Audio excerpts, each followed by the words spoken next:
Well, hi everyone. We're in Dublin. Yes, this is the second leg of the Mary Poppins tour, and Stephen very kindly flew in to make sure I was all right, because I really we had last week off, didn't we? 10 days, and as soon as the 10 days started, oh my goodness, I was hit by what I think is a virus, and the doctor says it's exhaustion, whatever. But I had dizzy spells, headache, pains all over the body, couldn't get out of bed without feet, everything just swinging in the air. And even the first day when I got here, I walked on stage and the auditorium, it was quite scary. Like being seasick on land. The auditorium just went, I went, oh no. But I did the show. I always do that. I don't know. Why do I always do that? Always do the show. It's you've all done that for the last 50 years. I haven't. You've never taken a day off. I don't think. Have you taken a day off? No. Only to do something else. Yeah. Only to film something else. I tell you what, would you remember when I did, it was Carmen, and I had to... You never missed Carmen? No. Even when I had malaria. That malaria lasted 2 weeks. Oh, gosh. When the devil has hands on you, he really does dig in. But I didn't have an understudy. It was at the point where I didn't have an understudy in the show. So I had to go on. And even in Japan, but you weren't with me in Japan. In Japan, my fellow Carmen, because it was always two Carmen, got taken ill. And I had to do the rest of the show, which was quite heavy. Because it was on matinee days, you did 3 shows. So the first show was 9:30 in the morning. Second show was 2:30 in the afternoon, and the third show was 7:30 at night. Heavens. So I did that, and it was fun. I mean, it was really, and this was after the Kobe earthquake. Oh yes, you got an earthquake in the middle, didn't you? I had an earthquake before my fellow Carmen got injured, and I had to be put on. Anyway, that's show business.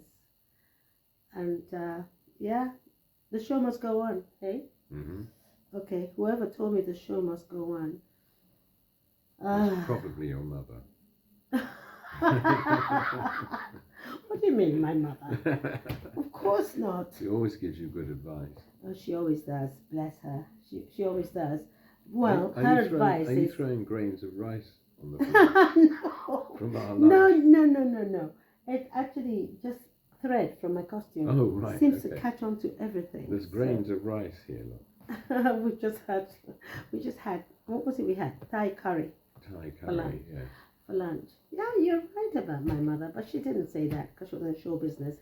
But my mother, but her advice. You have 30 minutes, please. Your half-hour call. You have 30 minutes, please. Okay, so... And this evening's performance, we have the same show covering as we had for this afternoon's performance. The role of Michael will be played by William, and the role of Jane by Katie. Your conductor will be Isaac McCulloch. This is your half-hour call. You have 30 minutes, please. Thank you. Fantastic. So anyway, yes, about the advice my mother gave me. There's one good advice she gave me, which is even better than the show must go on, or it's the same really, is do everything as if you're doing it for God. Yeah. Hence, great advice. While I am here. Yeah. Even when I'm ill. Because I'm thinking if the Lord has given me the breath, then yeah, I will go out there and do what I can. You know, I mean, somebody says, you ought to rest. I thought there'd be enough time to rest in the grave, trust me. So while you're alive, hey, just go in there, do whatever you can, okay? What doesn't break you makes you, they say. So I'm really glad, looking back now, I'm glad I did it. I was croaky, but it didn't show in the show, did it, on the press night? It didn't affect your voice. That's incredible. I was quite grateful for that. You know, I just take a chance. If in the morning I get up and I can go,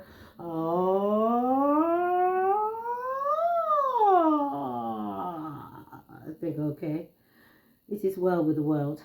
And then I do, my warm-up exercise, vocal warm-up. And then I come to theatre and do physical and vocal warm-up with everybody else. So there you go. Yes. This is us in Dublin. I am so Yeah. grateful that my husband came. I'm so grateful that you came to see me. Thank you so much, darling, because it helped me feel better, actually, just having you here. Well, Instead of sitting here feeling sorry for myself, you know, it's made me feel much better. Anyway, world, as Christmas is approaching, be blessed, okay, and stay safe. And don't forget, love keeps you beautiful. Love, God is love, okay, and love is all you need. Do not dislike anyone, because nobody is worthy of being disliked. Really, nobody has been created to be disliked. So just love everyone. If somebody upsets you, hey, it's not the end of the world. You're always upsetting somebody else too.